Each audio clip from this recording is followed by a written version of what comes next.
Good evening, good morning, good day to you wherever you are, and welcome to this webinar on WSO2 Identity Server. And tonight we're going to talk about adding hardware security module without breaking the bank.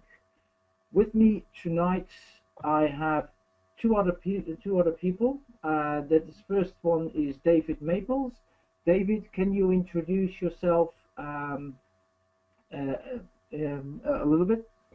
Hello, I'm David Maples, a Senior Solutions Engineer here at Yubico. I've been working with Yubico and YubiKey products for over 4 years, and would be happy to speak with you and discuss the YubiHSM and its integration with the WSO2 product. Okay. And from the side from WSO2, we have Ishara. Ishara, can you introduce yourself? Hi, I'm Ishara Karnaratne, a Senior Software Engineer in WSO2. I was a member in WSO2 Identity Server with contributing to Identity Server and security aspects of the WSO2 platform. Today, I will discuss on how to integrate these hardware security module capabilities to WSO2 Identity Server. Thanks, Ishara, and thanks, David. My name is Rob Lauber. I'm a senior consultant at Yenlo. I'm also a trainer, so I do all of the trainings for WSO2 products, whether it's ESB, whether it's API Manager or Identity Server. And let's get this show on the road. So, what we're going to talk a little bit about Yenlo just quickly. We are a premier partner of WSO2. We are a global organization. We have offices in the Netherlands, Germany, United Kingdom, and the United States. And we are basically experts in the integration and connected business.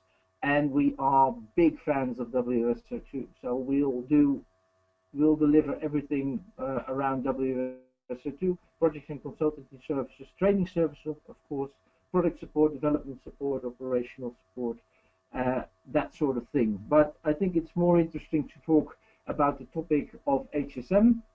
And the title of today's webinar is Adding Hardware Security Module Without Breaking the Bank, and why we make a very strict distinction with the as far as the monetary aspect goes. That will become more clear during this presentation. So the setup is, as we always do, about 30, 35, 40 minutes of the presenters talking, and you are able to send the questions via chat to the coordinator, and at the end we'll actually try to answer as many questions as we can. In some cases we have more questions than we have time for, but we will make sure that everyone gets the answers sent to them via email. So the topics for tonight are an introduction to security, then the Yubico HSM, quickly talking about what it makes it so very special, and then of course the identity server, how are we able to integrate this within the product, talk a little bit about the benefits and technical details, and as I said earlier, we are going to wrap up with questions and answers. Okay, so let's go to the many phases of security. Security has many phases, or is actually many aspects. So you've all heard of the sentence, "the weakest link that breaks the chain." And when you look at security, you have to look at it from the perspective of a chain, where each chain needs to be strong as possible in order to have a good end-to-end security. So there is the human factor. In some cases, some people actually say that is the weakest link. It depends. Last year we did a webinar together with Yubico and WSO2 on the universal second factor, and that's one way of making the link less weak. But when you go on from the user, you go to the front end, the encryption, the transport, and of course the back end, the software, the encryption, the firewalls. Everything needs to be at a certain level in order to have a good end-to-end security. And as I said, when you have everything in place, but you have no encryption on the transport layer, then suddenly you could say everything doesn't make any sense anymore, because hackers can actually access the transport when it's going through. So, is it fair to say that money buys security? Well, to some extent, yes. On the other hand, more money does not necessarily mean better security. You have to look at it from a perspective that many organizations take, and that's risk, reward, and cost. So I don't think there are many companies that will say, I will secure it whatever it costs. I think most organizations will say, I would like a level of security that is fitting to what I'm doing. And what fitting means, that depends on a number of aspects that I'm going to talk about a little bit later. But it's our premise that extra money, more money, spending money does not necessarily mean better security. And with the YubiHSM, that's a very good example where you don't need to spend a lot of money in order to improve the security to a significant extent. So security is something that you can see as something that's subjective. It depends on what you want to secure. So the access to a website, for instance, a newspaper that wants you to log in, let's say the New York Times, doesn't need the same very strict security as a website that has your health data on it. So it depends on what's being offered from the perspective of how it's secured. So the user ID and password is one way. I think it's the most common way to secure something. But on the other hand, the two-factor authentication, whether it's is through a universal second factor like the one from Yubico, or it's a text message sent to your cell phone, is also for some people that's good enough. Other people will say, I would like a little bit more. So when you think about security, think of it as not as it's fixed for everyone, but especially that some people will like more, and some people, well, not necessarily less, but they're quite satisfied what's being offered. And when you talk about security, it also goes hand in hand with the usability. So the password that I've typed on the slide deck is actually a very nice password. It could be a little bit longer, but because of the use of caps, lower caps, letters, etc., it's reasonably secure. But if you want to really make it more secure, you have to go to 15 or 20, but it also depends on what you want to secure, whether it's top secret, secret, confidential. And of course, it depends on the acceptance of risk. Credit cards and signatures have been known to be forged, but still large credit card organizations still use it because they know that there is going to be some fraud, but it's not going to be too much for them not to be able to handle it. So when you look at security, you have to think from the perspective of what does it mean to me? What is my business? Am I someone who will get in a lot of trouble when security is breached? And the answer, of course, is yes. But there is trouble, and then there is trouble.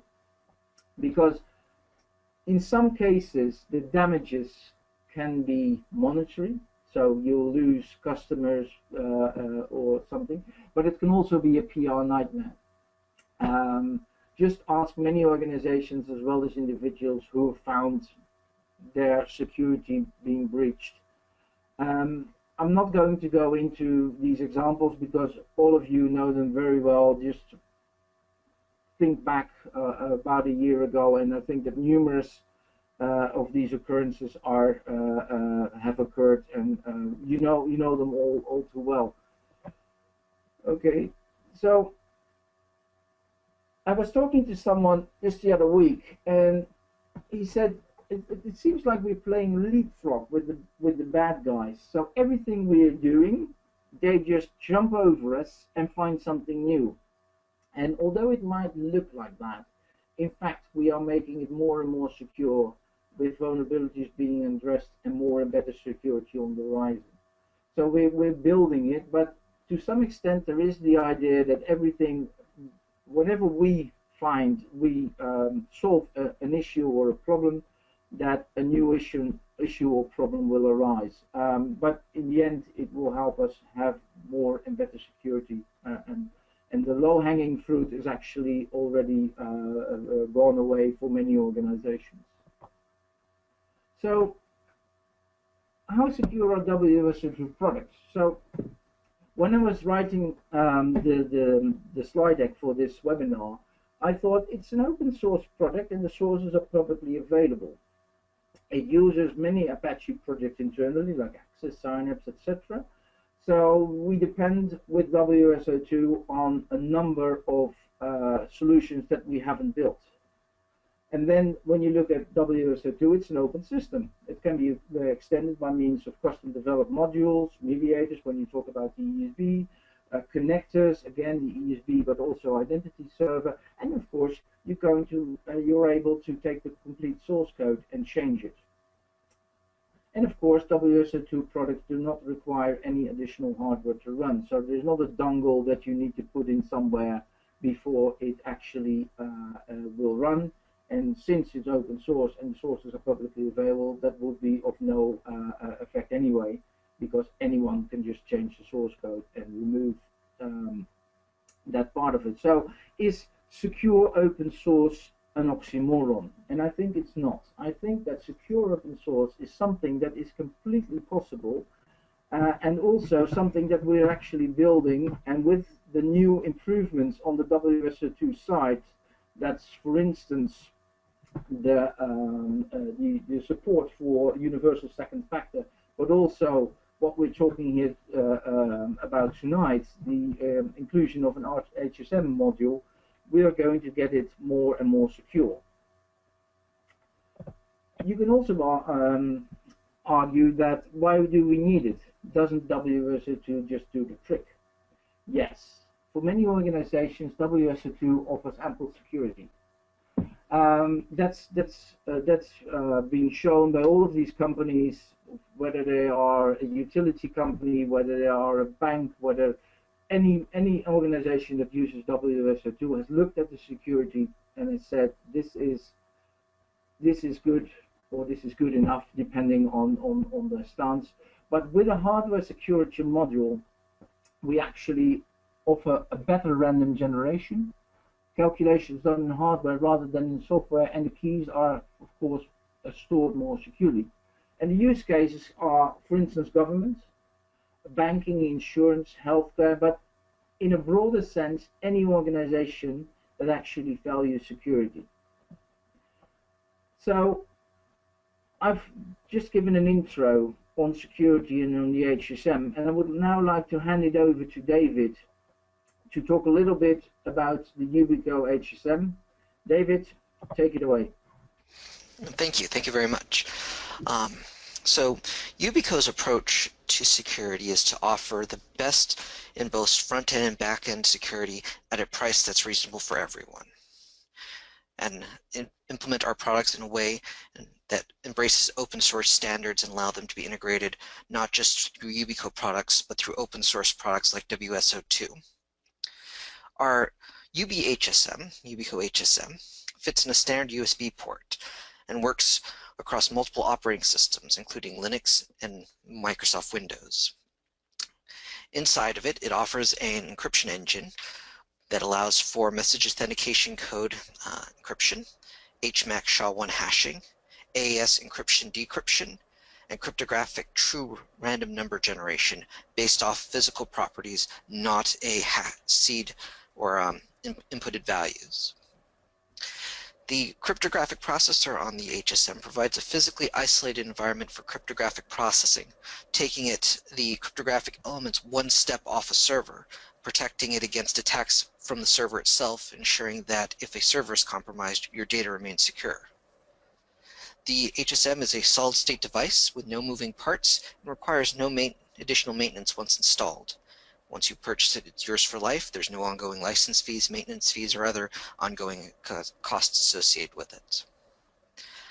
The YubiHSM was designed to support a number of OTP-based protocols, including the Yubico OTP, which is Yubico's OTP implementation based off our YubiKey product, and Oath HOTP authentication.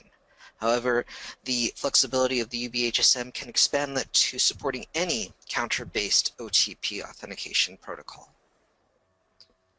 Next slide.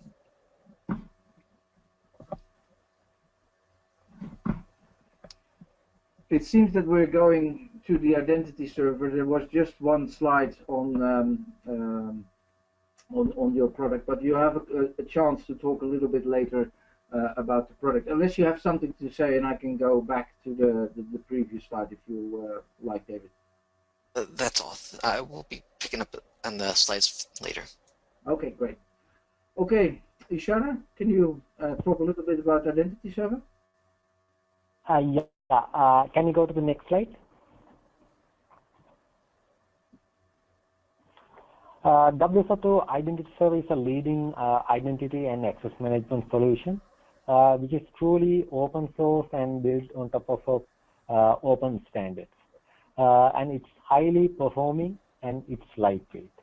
Identity Server is used by many small and medium-sized organizations and large-scale organizations with millions of user bases. You can get more information from our site about the Identity Server. And currently, Identity Server is in its 5.1.0 version. And you know, all the carbon-based products are highly modularized and highly extensible. In Identity Server, we have the Identity Server connectors. If you go to the Identity Server connector store, you can get those connectors and used in the Identity Server. And in the product, we have well-defined extension points, so you can extend the Identity Server capabilities to cater your requirements. Next slide. Today, we are going to discuss how to engage this HFM capability to the Identity Server. So it's mainly related to the user management. So let's discuss about the user management implementation.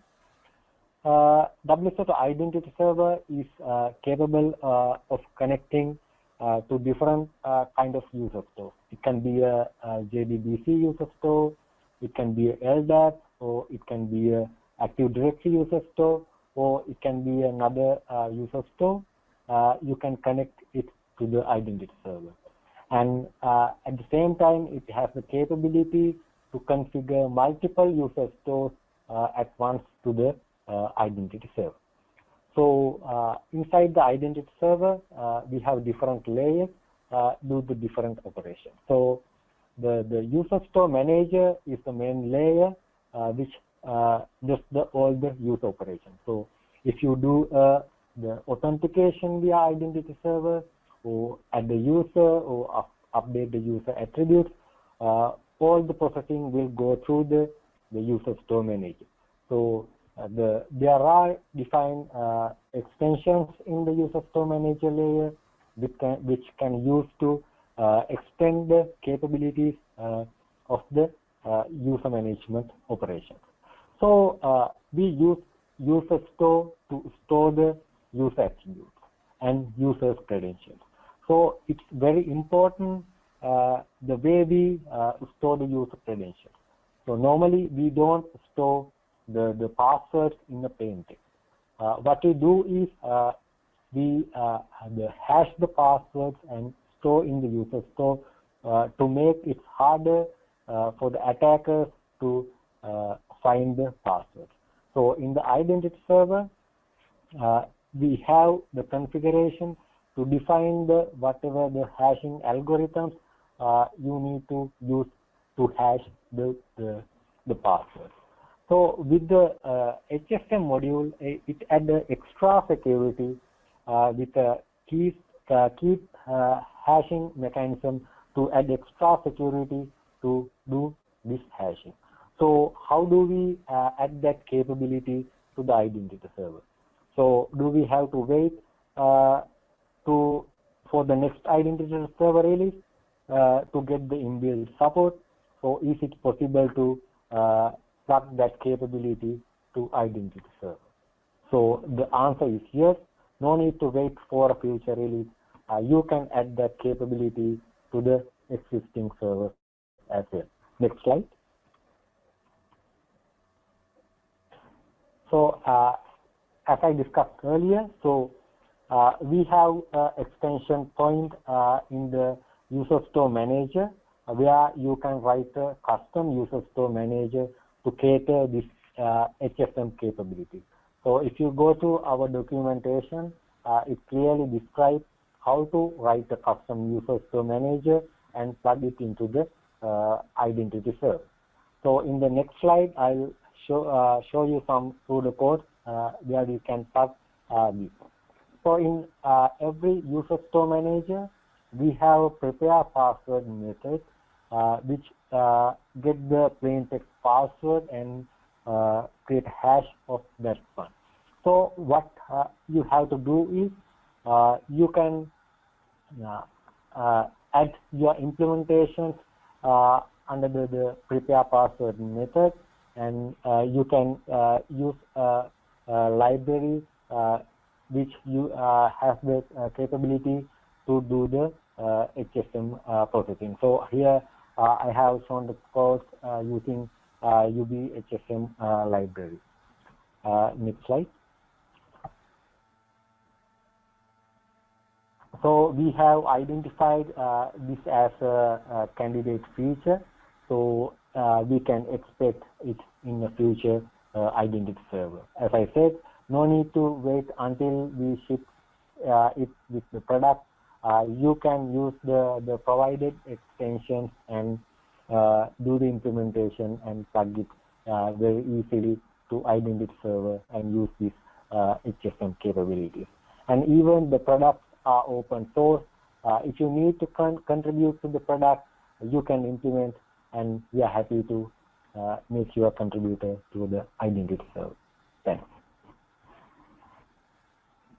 Okay, Shara, thank you very much. So we've heard a little bit about the HSM module from David. We've heard that if you wanted today, you can start today by creating a custom user store and making the changes in order to let it work with the HSM module, and perhaps in the future as a candidate feature with an IS connector. So what are the benefits? Well, the benefits, of course, are improved security. With a physical-based generation of random numbers, a TPM-like identity assurance not tied to a server, secure isolated cryptographic processor, and of course extending deployability of IS in high security environments, and of course without breaking the bank. And I've already said it a couple of times that you don't need to throw large amounts of money on security in order to make it more secure.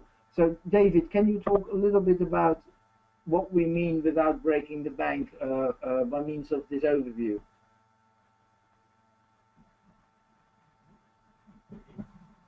Absolutely. Traditional HSMs have been fairly expensive. They started with network-attached appliances where essentially the HSM would be a completely separate unit connected to the server that's working from via a COM port or other connection. Those tended to be quite expensive as dedicated hardware extended beyond the features required just for the encryption authentication and other security protocols.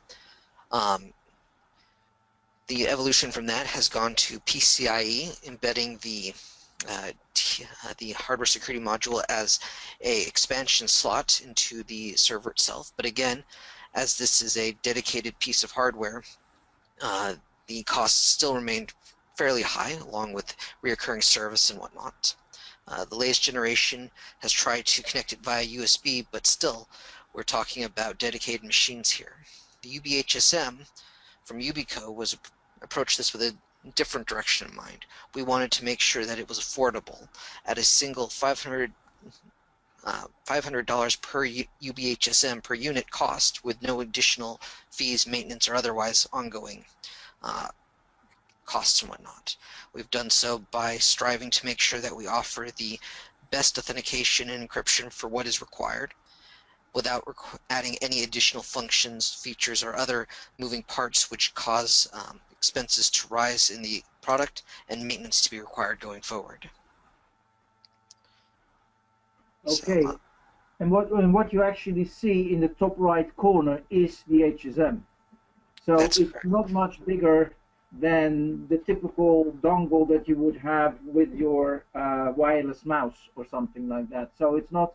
It only uses how many watts? Point 3.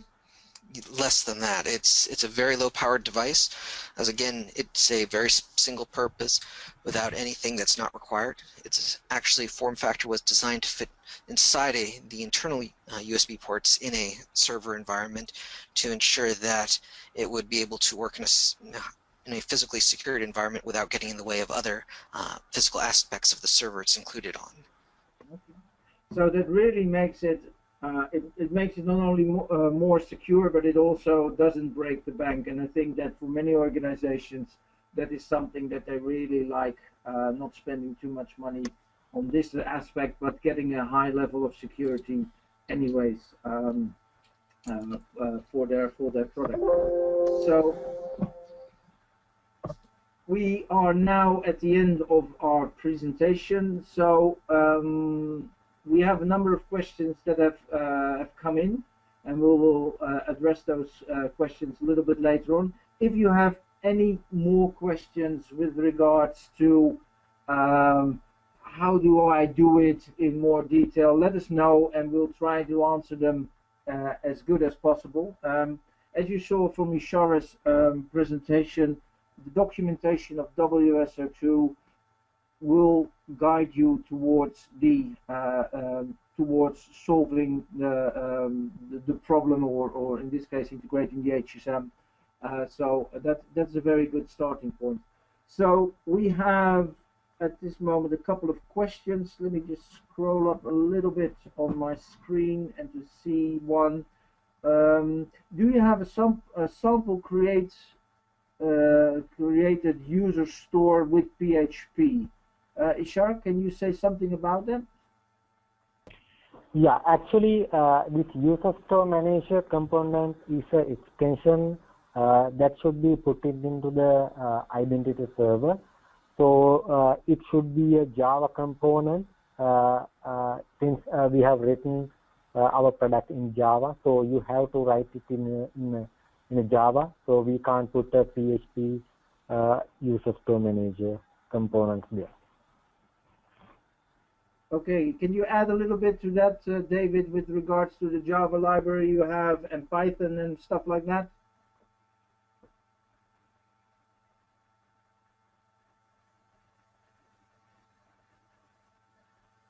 David, did you hear my remark? It'd help if I hit the mute button. I'm sorry for that. For the open source libraries for getting started with the YubiHSM, they're available at developers.yubico.com. We work very closely with WSO2 and any individuals interested in integrating the YubiKey, and as well as providing examples both in the code and on our forum, forum.yubico.com. Okay. Another question is, where does a company use the HSM, on the client or on the server side? Perhaps David and then Ishara, or David? Traditionally, the HSM has been focused mostly on server-side authentication, providing the backend to a forward-facing encryption transport stream. That being said, it can be integrated into client-side applications. However, for most of the cost and functionality of the YubiKey, most of it has been found a home in the server side. Okay. Ishara, anything to add? Nothing more to that one. Okay. Another question is regarding the sort of performance that you can get. So if you use two of these HSM modules, one being redundant backup for the other one, how many requests for or authentications or whatever you want to take as a measure can you take? What can you support, David? The HSM can support a throughput of 500 requests per second. With a backup HSM, it can fail over to that and provide smooth transition with no noticeable loss of functionality. Or if running in parallel mode, they can form a summative 1,000 authentication requests per second. Okay. And for those people who are not familiar with that sort of numbers, what kind of organizations would have that sort of load? We've yet to see somebody who has over that many requests per second. That being said, for certain values of certain very large organizations, it allows you to have a free-flowing and uninterrupted authentication. We're talking organizations of at least 10,000 or more employees accessing the system. Okay. So another question is, how does HA, high availability, I'm guessing, work with YubiHSM? I think it's you, David. I'm going to have to defer to Ashara here. Okay. Yeah, actually, there's no different whether you use the HSM or not in the clustering environment. It means the mechanisms will go through the user store manager layer. So if you have a HA cluster, let's say if you are connecting to a one node, it will go through the user store manager to the underlying user store. So the processing will be done in each component, no matter whatever the node you exist. Okay. So another question, but I think it's on the same topic, is how do you use the HSM in a clustered environment? But did you cover that already in your answer on the previous question? Yeah, I think that's the same question. Okay, good. Another question is, when can we expect a complete when can we expect a product that will support it in the form of a connector? Ishara, any ideas on? Sorry. Can you come again? I didn't get that one. Okay.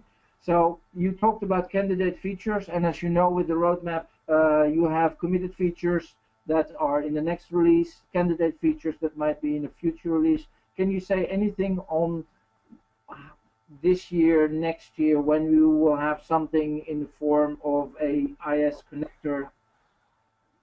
Yeah, actually, we have there will be 2 releases for this year at the moment. So we have already finalized the features for those releases. So we can add this as a connector. So before it comes with the released version, we may be able to add this as a connector. Okay, great. So we will discuss and after finalize we will inform about this through our site. Let's see. I've seen a question on when you're using more than one instance of the HSM, but keys would be stored in a specific HSM. So how do you work around that sort of sticky, like a sticky session in a load balancer, to work with multiple instances of HSM and not being tied to always going to that specific HSM? David or Ishara? Yes. So that one we have to use the stickiness of the load balancers. So when the authentication process starts, there should be a stickiness within the server. So then the request comes from the same node if you have configured the stickiness properly in the load balancer. Okay, I'm trying to see. One question, what kind of organizations would be interested in this? We've already mentioned government, security. David, what kind of organizations come to you and say, help me with my security? Can you say something about that? Sure, we've got the whole run of them, from small to mid-sized enterprises looking just to secure their cyber footprint before moving into the next stage of their business growth.